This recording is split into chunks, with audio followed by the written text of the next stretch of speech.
Our next interview is with Peter Bernett, a longtime bookseller. We're here at the Boston International Book Fair. It's November 15th, 2014. And Peter, like I ask everyone, tell us something about your family background. Where were you brought up? Where did you go to school? Siblings? What your mom and pop did, etc. Well, I'll start at the beginning. My parents were born and raised in Berlin and studied art history there. And when Hitler came to power in 1933, the family left and went to Paris, where they stayed and married. Married in 38, stayed until the very day or day before France fell in June of 1940. At that point, they came to New York. They were able to get into New York through an uncle of my mother's. And about 3-4 years later, with their art history backgrounds, they had both were art historians from Berlin, they started this book business in September of 1944. Within a couple weeks of the liberation of Paris, with a catalog titled France. Books on the history of France, the art of France, and that's how the business began. It has just celebrated its 70th birthday, Labor Day this year, and I've been doing it for 41 years. They began in New York City, opposite Grand Central Station on Lexington Avenue, and then with 2 small children and doing mail order business, about 9 years later moved it out to the suburbs, Larchmont, where their home was, where I was raised. And that's where the business was until 1996, when I moved it up here, where I had lived earlier and wanted to live again. Yeah. New England is great. Yes. Yeah. You have a brother or sister? I have a brother who has nothing whatever to do with books. He does music. Yeah. Are you married? I have a life partner of 12 years, been married a couple times. Do you have children? I have 2 children, 2 grown children. Do they have any interest in continuing? No, they have their own lives. They have their own No lives. interest in No. in the book business? No. Growing up with parents whose life it was together, where over the dinner table, they would talk book business, and I wanted to talk baseball. I always thought, I'm not working with my kids. Well, sometimes it's great to work with kids. Oh, I'm sure it is. I'm sure it is. So, your parents started this whole Bernett thing, and you've been doing it for 40-odd years. Yeah. And is it just a specialty in art history, or do you do other things as well? We, for a very long time, specialized in what I would call art and architectural history reference. Practically all our clients are academic libraries around the country, overseas. With the advent of the internet, gradually, without being conscious of it, we got pushed into rarer material because the ordinary reference material is all available online. The shops don't exist anymore. Yeah. We all know the story. Yeah. So we got pushed into higher end, rarer material, and also into doing more and more with special collections libraries around the country, and that broadened our focus. So now what we say we do is visual culture, as long as it's got some visual component, photography, history, social movements with some sort of visual component.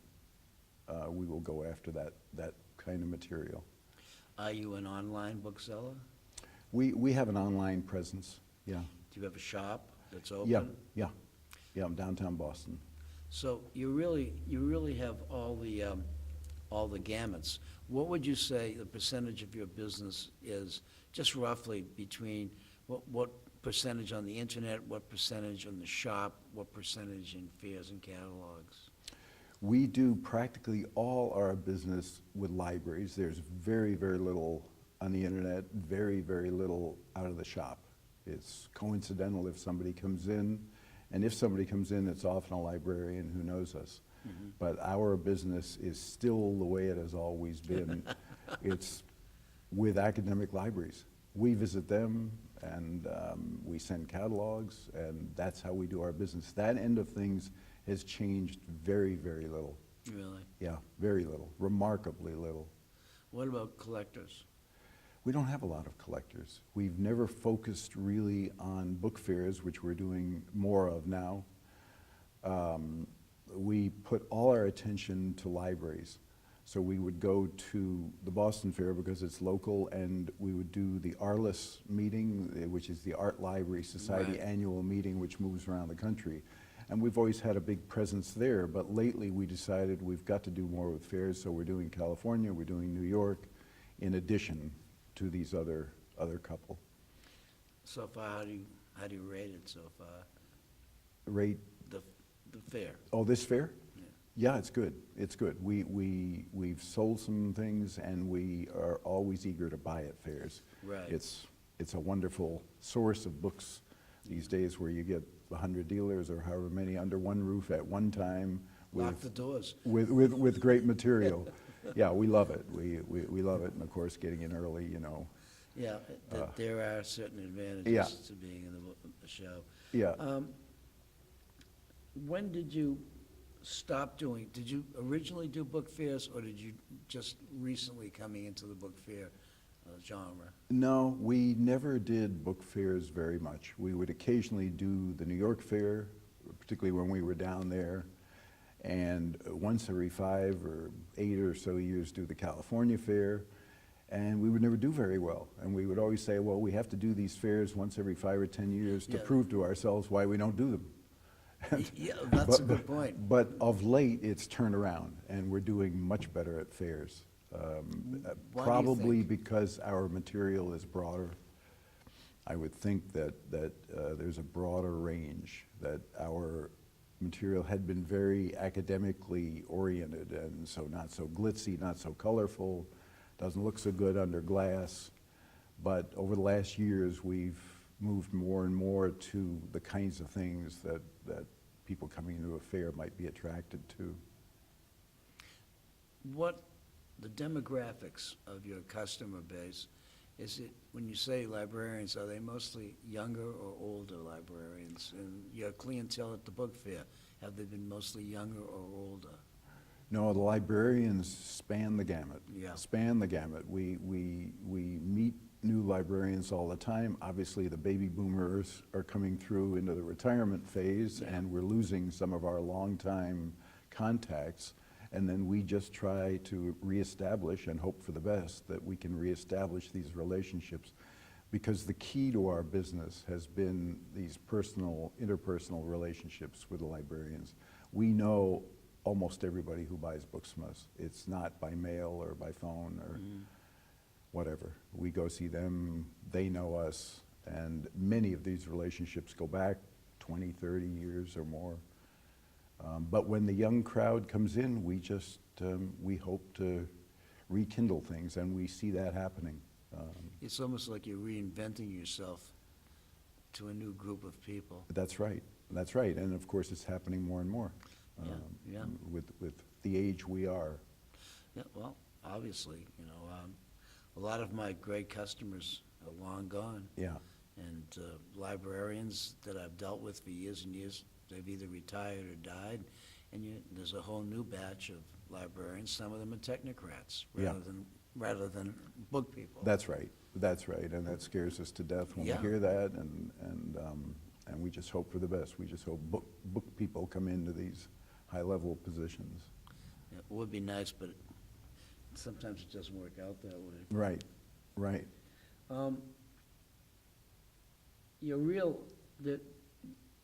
The attraction for you in the book business was being born into it.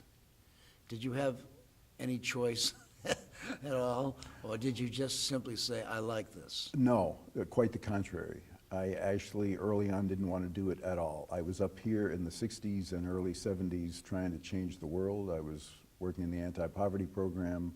Then I ran a daycare center in the South End in the Castle Square housing project for 100 children in the early 70s, and I was really feeling connected and loving that life. And pretty soon I found myself with a wife and 2 children in a great big hurry. And at that point I said, I think I should give this book business a try. And so we moved ourselves from here down to Westchester County, and I got into the business. But it was not something that I had planned, not something that I had looked forward to.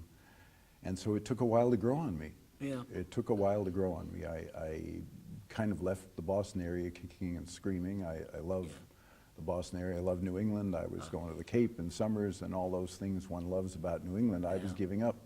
I had a big world here, so it was not something that I naturally fell into. My parents weren't happy. My brother was certainly never going to do it, and they were hoping it would continue on, so they were pleased when I decided to give it a go. Well, obviously, it was a good decision. You're still doing it. Yeah. No regrets. No regrets at all. So how long did it take you to feel comfortable? I think 7 or 8 years. I've always Really? pegged it that long. Yeah. I know at a point when I bought a really good library, and I said, oh, well, this is kind of fun. I can do this. The light bulb went on. Yeah. Exactly. You say you have a somewhat of a computer presence on the internet. How many items do you list? That's a good question, Mike. I would guess 500 or 600, not so many. Yeah, not so many. Yeah, not so many. We just don't put a lot of the material up there. We just haven't found it to be very helpful. And people who are buying this material, are they mainly librarians? Yeah. We'll get orders through the libraries. And then you'll know somebody that you can go to directly after that. That's right. Which is very helpful. That's right. Very That's helpful. right. Do you do much traveling? Yes, I do lots of traveling. We, on both ends, I go to Europe generally a couple of times a year hunting, book hunting. We buy most of our books on the continent of Europe. We're also buying through auctions and book shows and that sort of thing. But I go to Europe a couple times a year. And in addition, we do a lot of domestic traveling to visit these client libraries. And we cover pretty much the whole country. We'll go to the Pacific Northwest, we'll go to Florida, we'll cover the mountain states. And these are all places where people know us and fortunately are usually happy to see us. So I do quite a bit of traveling. You say usually. Usually. Yeah, I mean, the old days of the happy hunting grounds no longer exist. No, we can't go from shop to shop looking for books. They aren't there. But travel is a big part of what we do. And Pressing the flesh, Yeah. as we used to say. Yeah, exactly. And, no, it's just a key for us are these interpersonal relationships. Absolutely. Yeah, absolute key for us. Tell us a little bit about your shop. What does it look like? Where is it located? Yeah, we're at 144 Lincoln Street down in the Leather District, between Chinatown and South Station. And we're on the 3rd floor of, I felt really, really fortunate finding this space in 1996, a very nice old loft building with high ceilings and wonderful land people. Lewis is a carpenter, and they're not real landlords. They bought that building in 1980 when there was nothing down there but junkies and rehab clinics. Probably paid $1.50 for the thing. And his wife is a painter, and a good painter. And they're just lovely people, and we have a terrific relationship.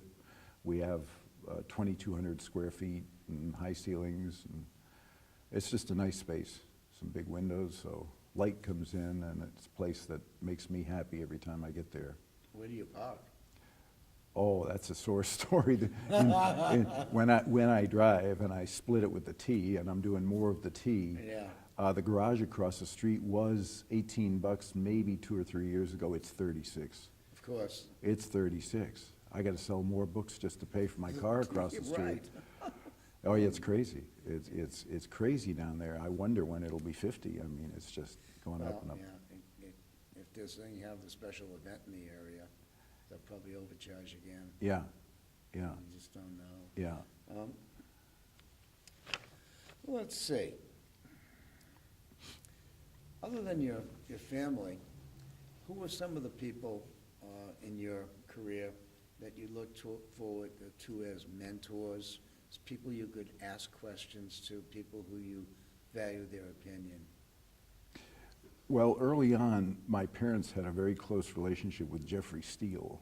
I know You Jeffrey. you remember Jeffrey? Of course. He was a wonderful, wonderful man and a great character who loved his martinis He's a and damn good bookseller, too. a wonderful bookseller. And he was in many ways a mentor. He helped me out a lot. I visited him quite a bit in Lumberville, and he God. would come up and, Across the Susquehanna to Lumberville. yeah, did you ever go to his place? Yeah. Bill and Yeah. I have gone there a couple of times in the old days. Yeah, wonderful man. And he was really very helpful to me in the earlier years. And then I have a partner, Larry Malum, who came to me in 1988 and is just right now, the end of this year, retiring after 26 years. And he's been a gem. I couldn't ask for a better person. He gave me everything for every day of these years, and we work beautifully together as a team. We bounce everything off each other. We walk around the hall here together, and it's been a great relationship, a great working relationship with him. Yeah. I always feel when people have a downtown location that parking is, usually the big bugaboo to get to you. Yes, yes. Now, how do they get to you by the T? Oh, we're very close to South Station. We're a 5-minute walk from South Station, and downtown crossing is 8 or 10 minutes. Right. So it's actually really convenient to the Red Line, and that's what I take when I go in Where do you live? Belmont. Okay. Yeah, so I go to Alewife and just. Kenny and Joyce Bloss live in Belmont, too. Brattle people. No kid, I didn't know that. I know they have a place in Truro. Peter Stern and his wife live in Belmont. Uh-huh. So there's a book selling conclave there. Yeah. That work downtown Boston but live in Belmont. Right, it's convenient. The one thing Yes, I've it always is. said about Belmont, it is so convenient. If you want to go out, it's easy to get to the Mass Pike. If you want to come in, it's easy. It's a very good location. Yeah. For anybody who's. Yeah, I've been happy there. What are some of the changes over the past several years that have affected your business? Well, Other than the economy, yeah. I mean, clearly the most obvious is the internet. And the availability of the ordinary books, which I talked about earlier, that really changed us and pushed us. And it turns out, fortunately, it's worked out very well. Because what we find is that special collections, arms of libraries, are becoming more and more important. Where they used to be sometimes buried away on the 4th floor in a big closet somewhere where you could barely find them, now they're getting featured more and more. And that's worked tremendously. So, for example, Ohio State, they're good friends of ours, they did a huge renovation of the main library. I think it was $300 million. And it came, literally, they took special collections from a little room and put it right next to the front door. When you come into the main library, there it is. I was out at UC Santa Barbara not long ago. They're doing a big renovation of their library, and the whole renovation is special collections. wow. So this is the biggest change that we've seen, that this is how libraries are going to separate themselves from each other by their special collections, by what they have that nobody else has. And so we see much more emphasis being put into that sort of library building than building up reference books that are readily available. And not readily saleable either. Right. Unsaleable, shall we say. Yeah, shall we say unsaleable. If you were entering the book trade today, could you? Would you? That's a good question. I think you can. I think you can. You have to gear yourself to the rare material, to the really special material, and you need a lot of money. I assume that's kind of always true. You can't start a business with a few bucks. But I think it can be done.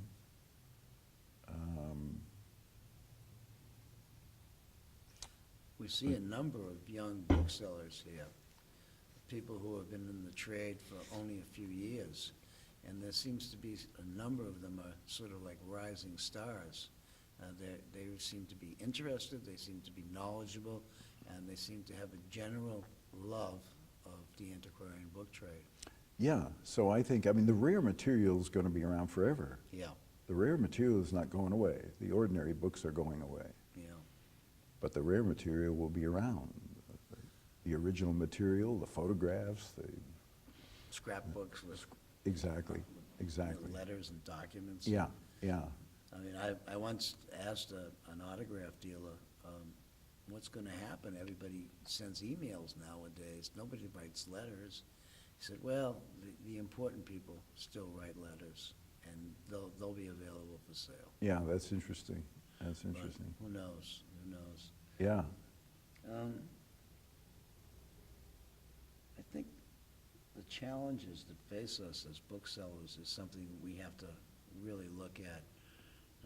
The next 10 or 15 years, if we're around, are going to present certain challenges that we don't know about yet. Can you foresee any of those challenges?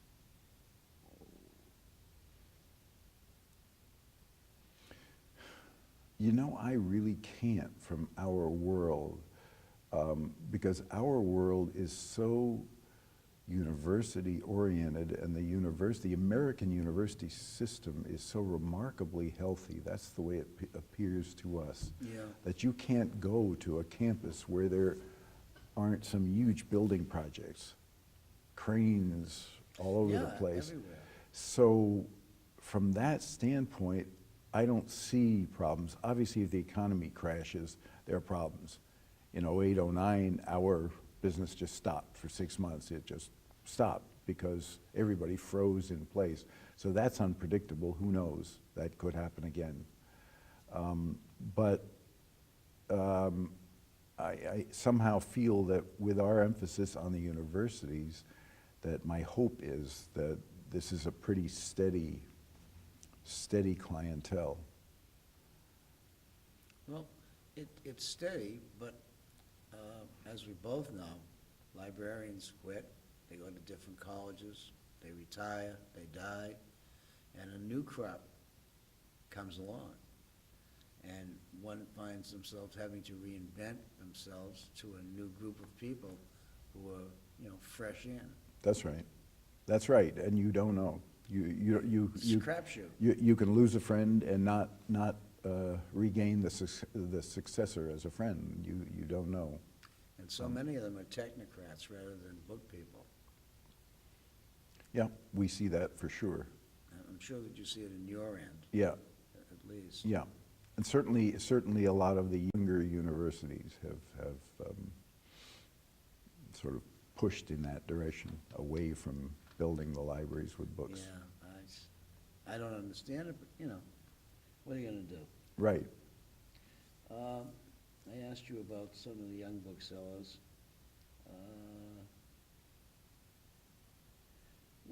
As like an old-time bookseller like myself, what do you see our organization as? Do you think our Antiquarian Booksellers Association is going to continue and be vibrant and be healthy?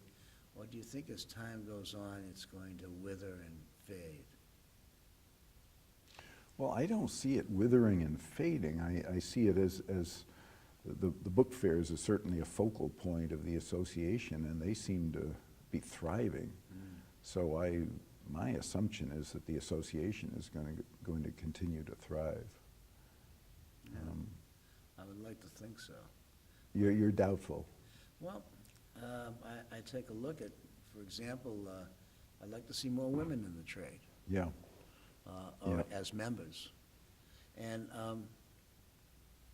We have like 11% of our membership is female, Yeah, as opposed to, you know, I don't know what it was 30 years ago, but I'm sure it was about the same.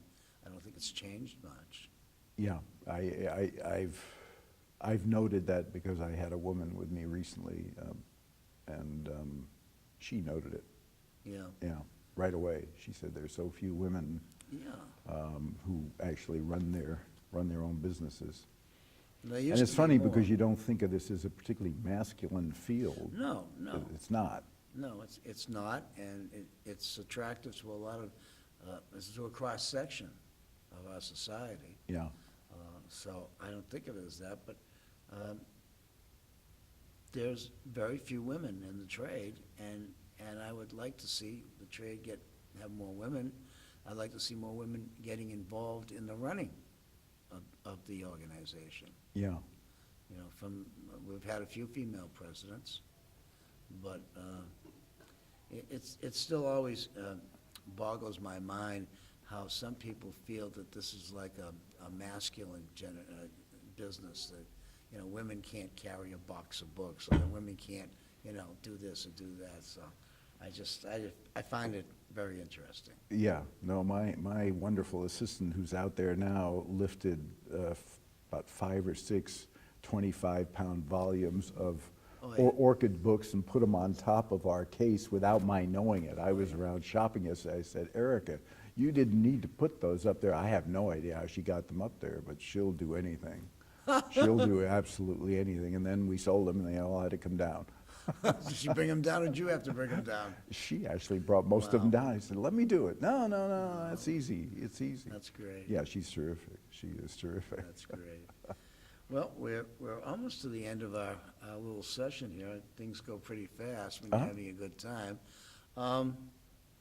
You said you were going to be doing a book fair in California? Yeah. Have you done any book fairs in California recently? Yeah, the last maybe 3 years, we've done the San Francisco, LA, and I know it's going to be Oakland this year. Yeah. Well, what do you feel about that? I find it a good fair.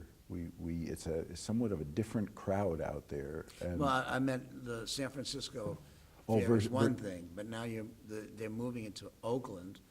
Oh. And I don't know, how do you see it? Yeah, I mean, I just know from what people out there have told me, which is they don't expect it to be problematic.